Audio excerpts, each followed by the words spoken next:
Hello, everybody. I have zero confidence that this is going to work on the live stream.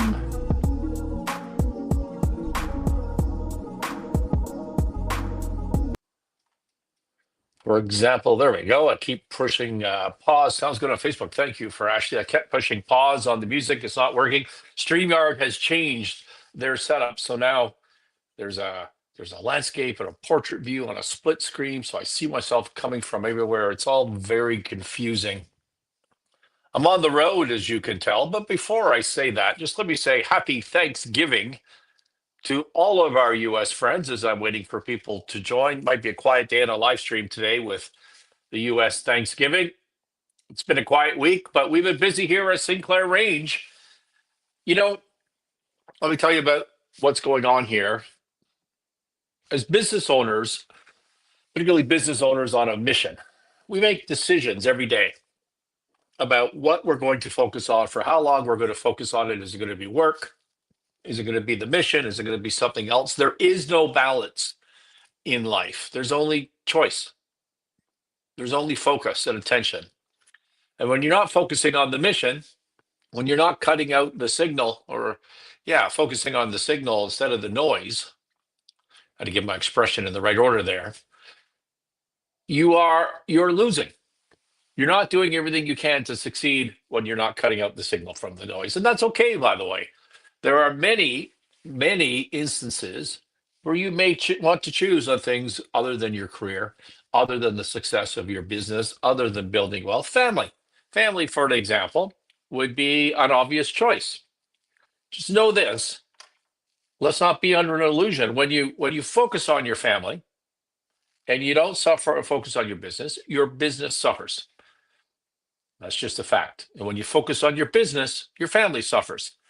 That's also a fact. It's a trade. It's not a balance. It's a trade, and it's a choice. And as my father used to tell me, balance is bullshit. All this week, I've been sitting in the White Horse, Yukon.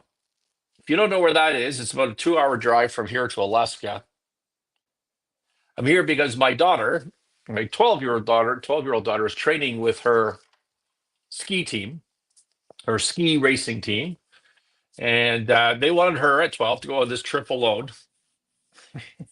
And I just didn't understand for the life of me how it is possible that at 12 years old, knowing and loving my daughter as I do, that she was going to show up at the airport with $10,000 worth of my shit, check in, get on the right plane, fly, live with her team for a week, and bring that same stuff back.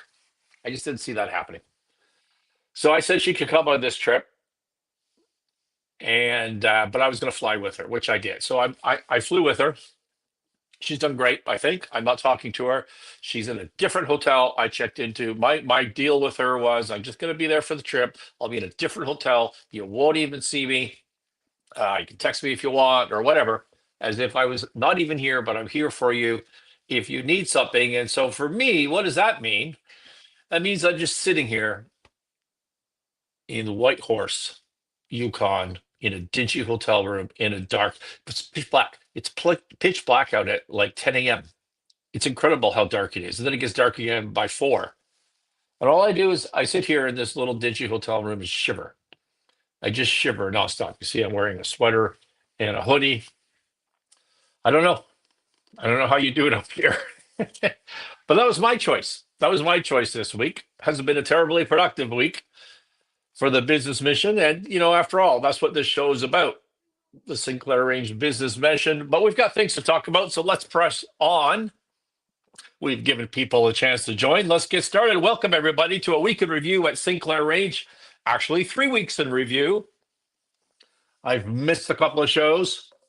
A couple of weeks ago, I had laryngitis, and I could actually work, but I couldn't talk. So that's no good for a live stream. And then the week after, I was traveling and we had connectivity issues.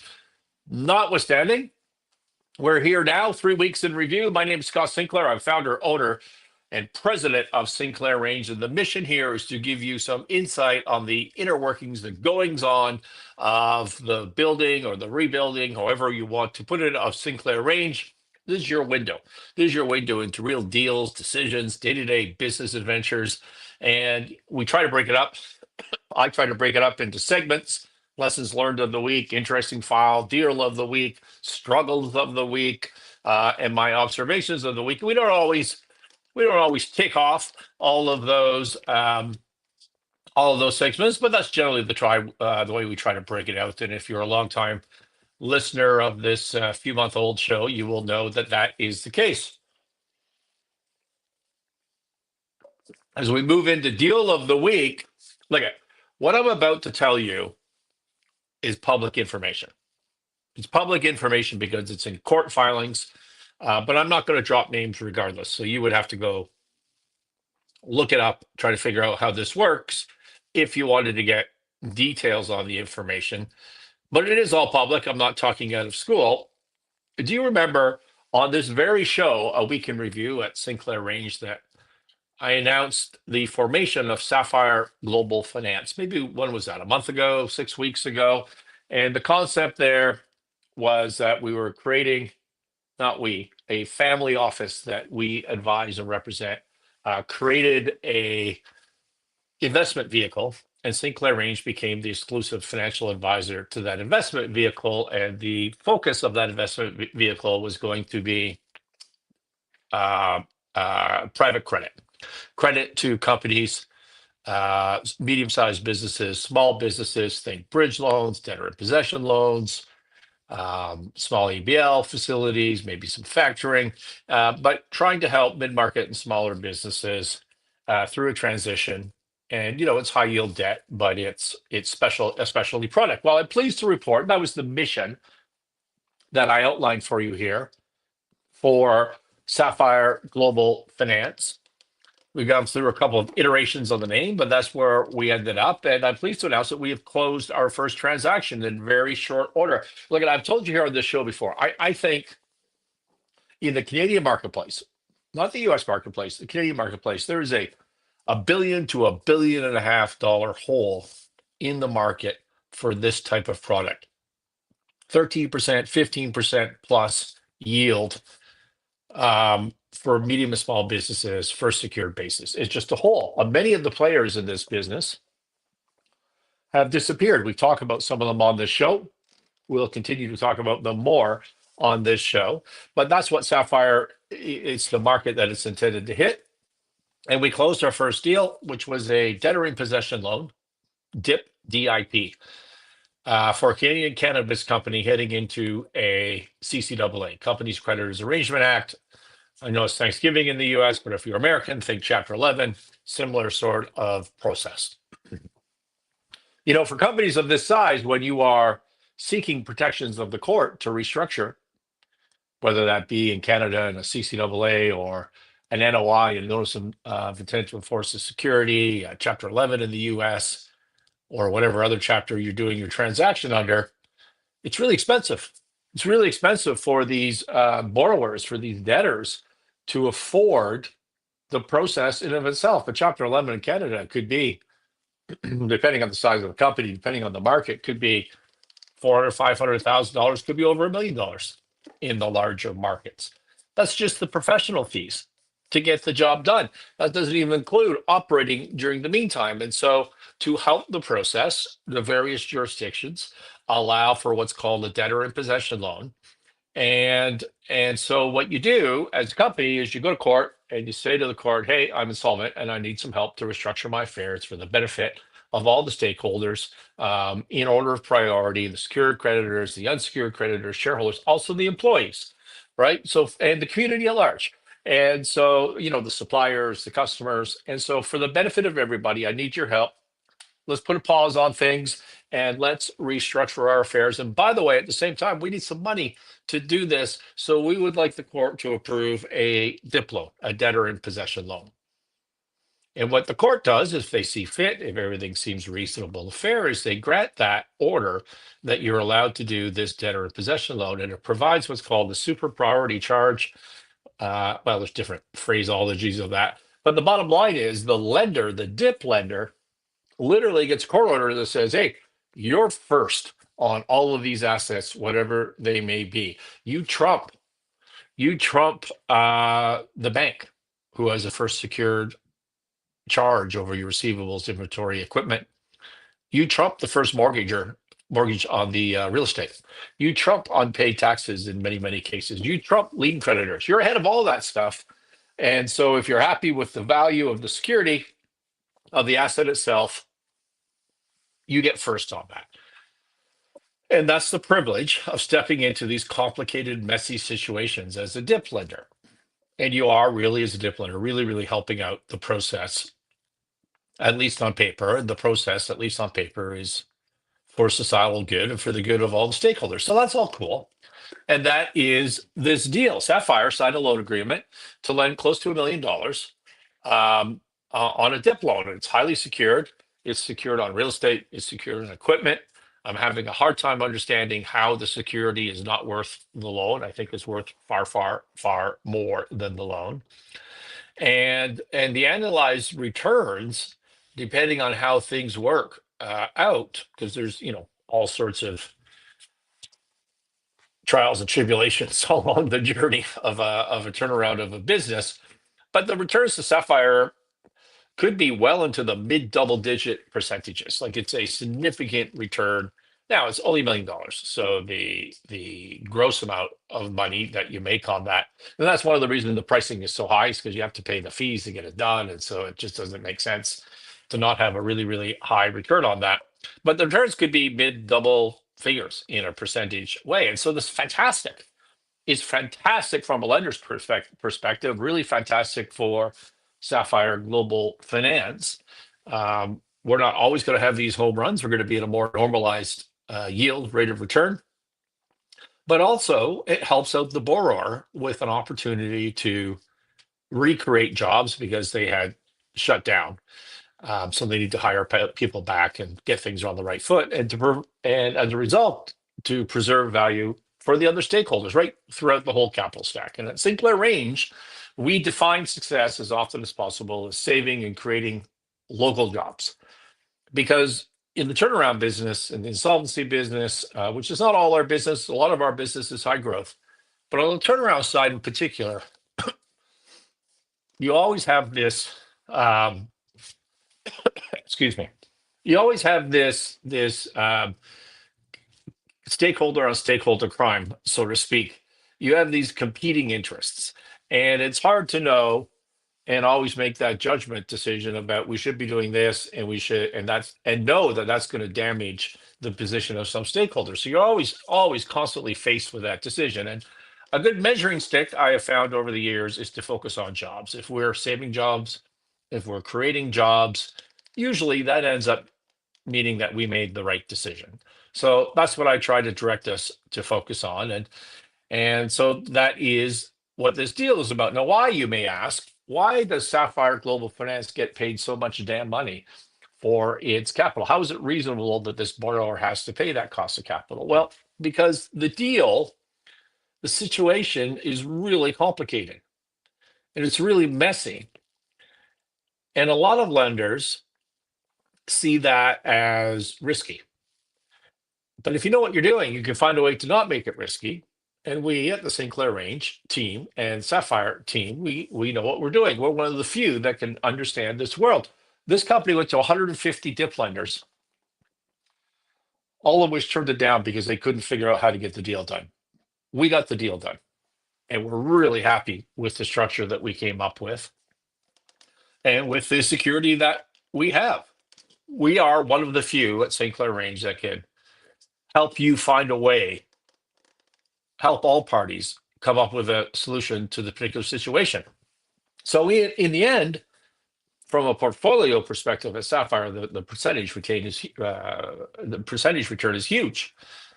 But the dollars being paid to Sapphire from the borrower is really not a big deal in the grand scheme of things. Remember, this is $1 million credit. Okay. What if it was $500,000 or $500,000 of all-in fees on that? It's not quite $1 million credit, by the way. It was like 50 or something. But what if the fees were $400,000 on that? They're creating tens of $1 million of value by getting this done. It's a small price to pay, and it's a win-win for everybody. So it's very exciting for Sapphire, very exciting for Sinclair Range, and we're already working on the next 3 deals. Are you an investor? Speaking of all that, are you an investor yourself looking to build wealth from passive income? Remembering that passive income is something that is pitched to you on social media, and I've told you a gazillion times on this channel and the various forms of the podcasts and live streams that there is no such thing as passive income. You need to be active all the time. But forgetting that for a moment, I was listening to a Grant Cardone podcast maybe 2 weeks ago, and if you don't know, Cardone, he puts out a ton of content as a business coach. He teaches you on wealth. He teaches you how to invest in real estate and to create passive income. Kevin from Lakeland, Florida, thank you for joining. Down there in Lakeland, you would know about this Cardone fellow who I'm talking about right now. So, but anyways, I was listening to his podcast, and in essence, what his podcast, this particular version was about, was building wealth. I think he calls it the Cardone Wealth Formula. And the heart of it was or is having an abundance mindset. If you want to build wealth, you have to have an abundance mindset, not a scarcity mindset. There's a difference between the thinking of a billionaire and the thinking of a millionaire. True story. He suggests that the thinking of the billionaire is abundance and the thinking of the millionaire is scarcity. Then he says, don't worry. Don't worry about your expenses. You don't have to sit there and micromanage your expenses. That's a scarcity mindset. You need an abundance mindset. That's what this podcast said. And I'm here to tell you that is terrible advice. It's complete BS. And it's a bad framing as well. For every business person of every age, for every professional, young professional, middle-aged, it doesn't matter what age you are. What you should be focused on every day is compounding. Compounding is what you focus on all day, every day, nonstop. It is the superpower of the universe, at least one of the superpowers of the universe when it comes to being successful and wealthy. Compounding is about momentum. There's a reason that this podcast channel, particularly the YouTube side, is called the Winning Momentum Podcast. It is about that. Compounding your money, compounding your education, compounding your health and fitness, compounding your talent stack. What else? Compounding your network, compounding everything. Think compounding. That's what you should be focused on. How does wasting money on dinners and drinks help compounding? It doesn't. You're not getting that money back ever. You are not getting that money back. I agree with the idea from Cardone that you should not be micro-analyzing your budget and spending all your time on that. Why? Because it also does not help compound your time in this particular instance. You're not making a bunch of money doing that. You're not really moving anywhere doing that. I've seen people all the time just get buried into micromanaging their expenses. Don't do that. Focus on compounding. Focus on compounding like investments, like your talent stack. Don't waste time on your expenses. But similarly, every dollar that you do waste on an expensive drink, on an expensive dinner, and look at those listening that know me know I'm the number one culprit at that. I'm all over the expensive drinks and dinner. But just know that that is also a choice. Because every dollar you spend on that, you're not spending on compounding. So think about that if you're on a mission to get wealthy, to be more successful in your career. And speaking of getting wealthy in investments, do you ever wonder yourself, hey, why can't I get access to those sorts of investment returns that Sapphire Global Finance is getting, these huge returns, and to compound and build my personal wealth? You know, we talked about just now Grant Cardone, and I look at his products sometimes just out of interest. He's been a tremendous success. And I should tell you up front that I am not a hater. There's many haters of Cardone in the world. I'm not a lover. I just don't, I don't care. I don't care. He's obviously been successful. God bless him. I like to celebrate success. I really do. I'm not here to judge, and I don't know enough. I've never done a deep dive into the ethics, one way or the other, what's going on there. I know there's a bunch of bluster on the internet about it. I don't care. God bless him. So, but he's successful, and we can learn from him, can't we? I mean, I think we should be able to do that. That entire Grant Cardone machine is a funnel. It is a sales funnel to get access to your money. That's what it's for. It's a crowdsource model. The investments, he's crowdsourcing, he's going to you and you and you and you, everybody listening to this as retail investors, instead of going to pension funds or wherever, sovereign funds, getting a few $billions to manage. He's not doing that. He's been going to individuals, entrepreneurs, people that want to invest 100 grand or 10 grand. He's going to that and it's crowdfunding, and he's building up these pools of capital. And that is what he's investing, and that's how he's making his money. And so the social content that comes out of Cardone and people like him, the social media content, the books, the conferences, the courses, the expensive coaching, all of that is a highly, highly lucrative, like really cash flow lucrative, fee generating funnel that directs you into investing money with him. That's the whole point. Make a bunch of money up here from you, and as you filter down and keep going to the next level, you end up investing with him in one of these funds. It's the funnel. And if you listen to his content, what does he tell you over and over and over again? He says, hey, you need to be in real estate, but you can't just do one unit. You have to start with a multi-unit buildings as a starting point, because you need to diversify your tenant risk. That's what he says. If you have a single family home, the tenant leaves, you have zero income, which is, I guess, true mathematically, but I won't even go into the flaws with that theory. He says you need multiple units. Specifically, you need a minimum of 32 units to even start. That's what Cardone coaches.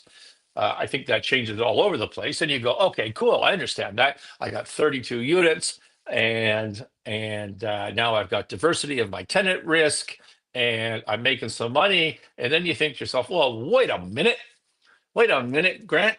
I can't manage that property by myself. I have no experience. What am I supposed to do with that? Well, I guess I now need to go hire a property manager. How do I vet that property manager? Is that person going to screw me? How do I know I'm getting a good deal? How do I manage that property? There's all sorts of questions that you then have coming from this issue. You know what's easier than doing that?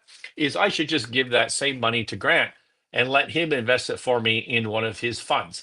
It is a funnel. The whole point of this is to get you to pay a bunch of fees, and then at the end, put what money you have left into his deal. And I don't say that as a bad thing, by the way. That seems to me to be really smart business on his part. Maybe not a great choice on your part, but really smart business on his part. I always have to switch screens on this system to see who is on Instagram. Look at that, to CC Antonio on Instagram. They say, "Hey, Miriam, thank you for joining. I thought you were skiing, but there you go." See if I can switch back screens. And so that's what that is. It's a funnel, and it may not be a good deal for you. Look at Cardone has raised $1.8 billion, according to Grok, since 2016. Okay, 1.8 billion. And he's used that with a bunch of leverage to buy a whole bunch of real estate. Okay, much, much more than 1.8 billion. Whoa, bunch of real estate. And his internal rate of return, they're targeting 15%, they're targeting 20%, but his average payout to you as an investor has been around 8% across the funds, 8% per annum as an investor. That is, again, according to Grok, it's hard to consolidate all that information, but that's what I've heard before. I've heard 6%, I've heard 8%, somewhere in that range. By contrast, since 2016, the S&P 500 index has generated 14.9% per annum over the same time period. You can get 8% with Grant. You can get 14.9% by buying a no-fee index fund into the market. Which one's a better deal? I'm all over diversification, by the way. I think that you should take a lower rate of return sometimes to diversify into a secured asset in case the markets are in a bubble. We're in a huge bubble right now. We all know that. It's going to go down soon. But, The fact is, you would have almost doubled, done twice as good as Cardone, just putting your money into these funds. Now, what if you could access private credit as a product, like Sapphire Global Finance, like that secure deal that I talked to you about that has an internal rate of return? That one deal, not an average portfolio fund, but that one deal that's going to generate roughly a 700 times multiple of what Cardone's giving you. Think about that. He's doing 8%, times that times 7. That's what this one deal is going to be generating, more or less. What if you could get a piece of that instead of being in one of these low IRR real estate deals? Again, one deal only. I'm not saying they always go like that. Maybe in the future they're going to be 15% deals or 18% deals, but you get the point. Have you noticed that all the big money managers in the world, in the US, in Canada, the Brookfields, the Blackstones, these sorts of people, they're all, if you read the financial press, they're all moving into private credit. All of them. Why is that? Why do you think that is? More deals, private access, higher yields. That's what they're doing. They're getting better rates of return, but you can't have access to that.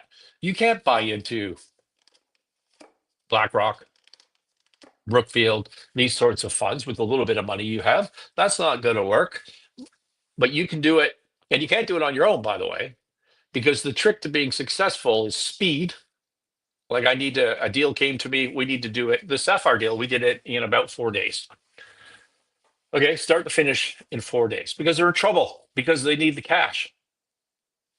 You got to do it quick, and you need to have knowledge. You need to have access. The deal's coming to you. You need to know what the hell to do with it when it comes to you. So you need to have knowledge. So Sinclair Range is now working with family office investors, more than one, to exclusively advise on these sorts of deals. And I have people now coming to us every week saying, hey, can you help me get into this space? And what do we offer these lenders? We are prospective lenders. We offer them access and we offer them knowledge. For example, we have a client in Canada right now that is not a family office, but is actually 20 years experience in this business and getting these sorts of returns. And they're raising money on a new fund right now that you can get in. I forget if that one's retail or if you have to be accredited, but you can get into it right now. So if you want to know more about that, reach out in the notes. Generate some wealth. You could do it. You could do it through them. That's a client of ours. For example, we're starting a new vehicle next year. We've been working on the background of this. I'm not sure how long it will take us into 26 to get this launched, but we will be doing a crowd-funded deal, crowd-funded vehicle in the US next year, so that you can invest alongside these deals that are secured and that blow the real estate fund deals out of the water. I like these real estate deals, by the way. I'm not against real estate at all. Many people have become wealthy in real estate. I've done well on real estate deals, but know this: the returns of private credit are higher. The deals are safer.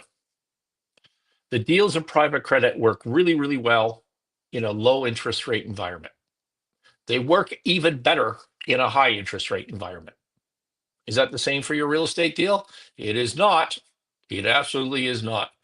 In times of uncertainty, which is where we're at, there's lots of deals available. Another problem in the US, you're trying to find these real estate deals, like you're just overpaying everywhere. There's hardly any markets where you can buy a reasonable deal. There's all sorts of places that you can invest nonstop on private credit deals at really good rates. There's a lack of capital for these businesses. You don't have to, best yet, you don't have to property manage the private credit deal after the deal closes. Okay, so there's all sorts of advantages. And what you should do is reach out in the notes and make some money on this stuff. By the way, we're not selling securities. We're not your financial advisor. We're not making any representations about anything. What we're doing on this show is I'm telling you my thinking. I'm telling you what we're doing at Sinclair Range, and you make your own smart decision. If you want to come along with that, let us know. let us know. But I'm not trying to sell you it at all. We're doing just fine on this. Thank you.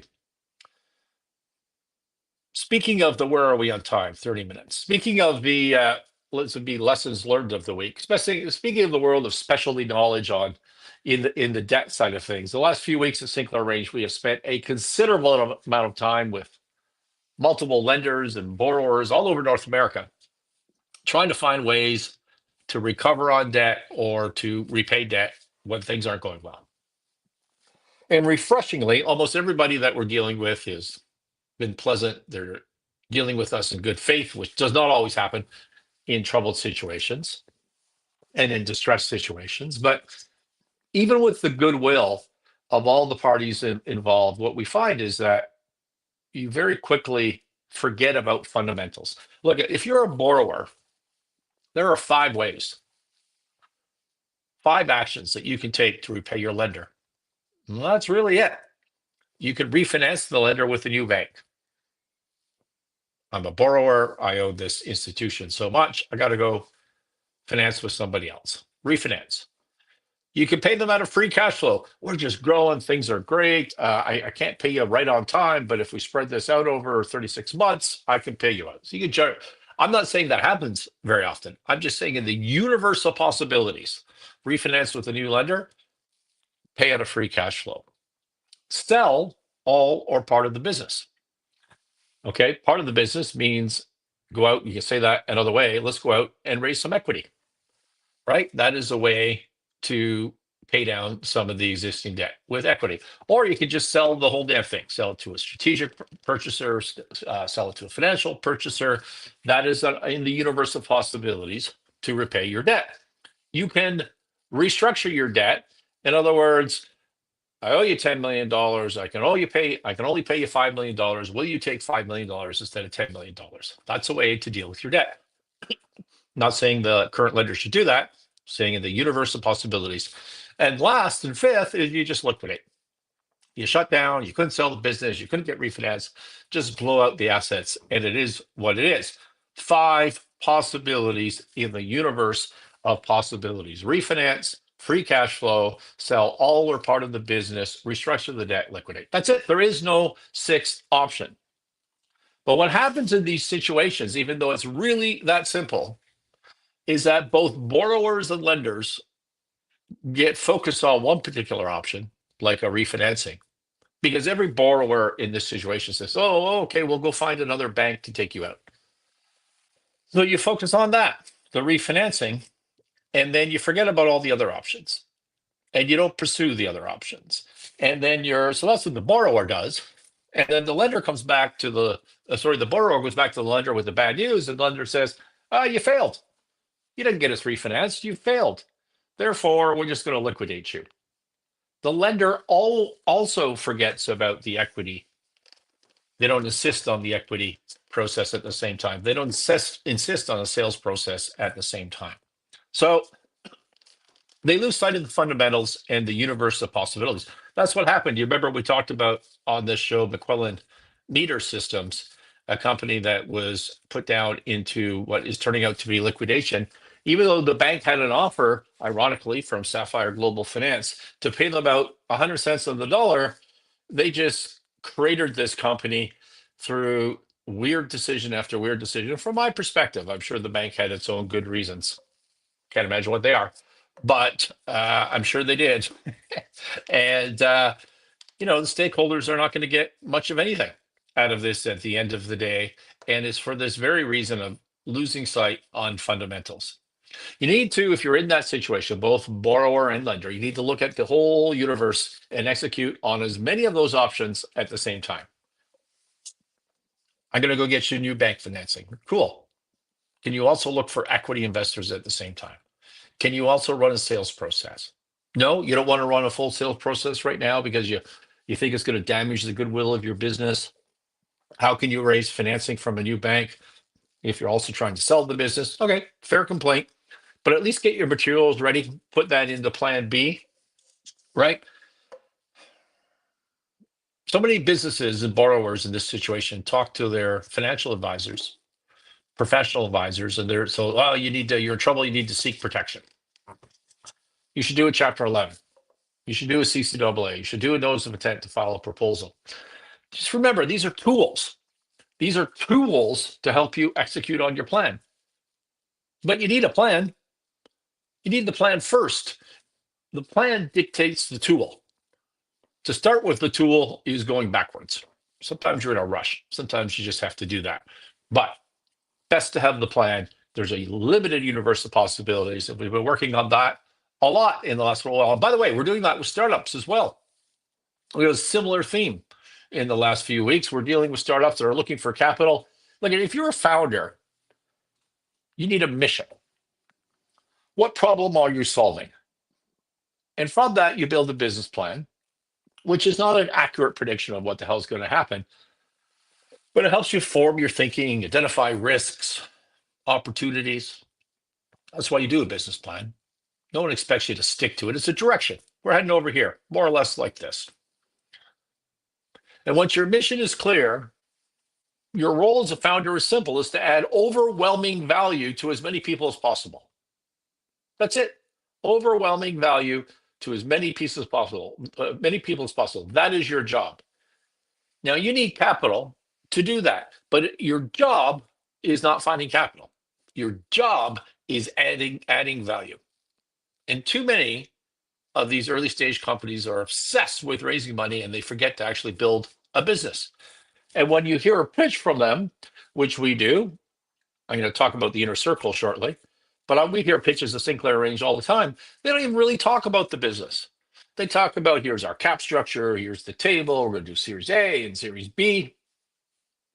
Where is the overwhelming value that you are generating that creates a reason for us to want to invest in this business? Do not confuse fundraising with executing.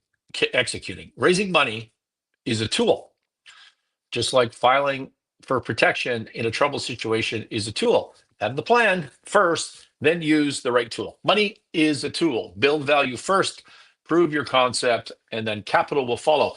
It is way better to have capital excited to come to you than for you to go out and find capital. That's the trick, particularly in early stage companies. We've built these tools at thescottsinclair.com. I want you to just go whatever you want. But if you're serious about this and you want to, I have to turn this person off who started listening to me. Sorry about that. Siri jumped in on another device here. You should go if you're serious about becoming wealthy and raising more business capital, up to you. But if you're serious about that, go to thescottsinclair.com. Go to thescottsinclair.com. On there, you're going to find coaching services, a business course that's half done. More modules are coming. You're going to find a business course. You're going to find a link somewhere, I think, to the Inner Circle Deals and Capital. And what is that, you might ask? It is a free Zoom session where you can pitch your deal live, get feedback from experienced investors, lenders, advisors, learn directly from capital advisors, get direct access to me. We do it every 2 weeks on a Tuesday. So every other Tuesday. Next one is the coming up Tuesday.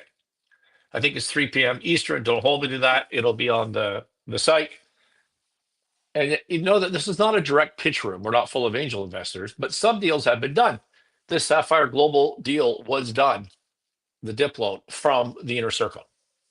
You can be successful and raise money there, but the main focus is education, community, connection, to liaise with experts in the capital market in that ecosystem that you may not have a chance. So if you're to do that, otherwise, if you're a founder anywhere in the world, come join us. Reach out in the notes to the platform. Sign up now.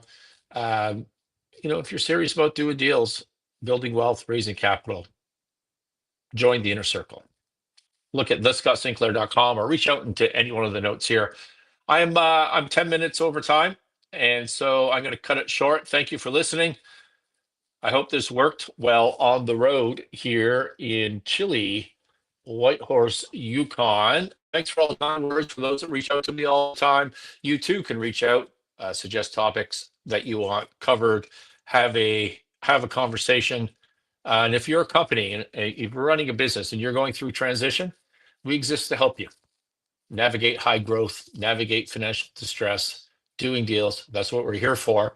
We'll talk to you next week. Thank you.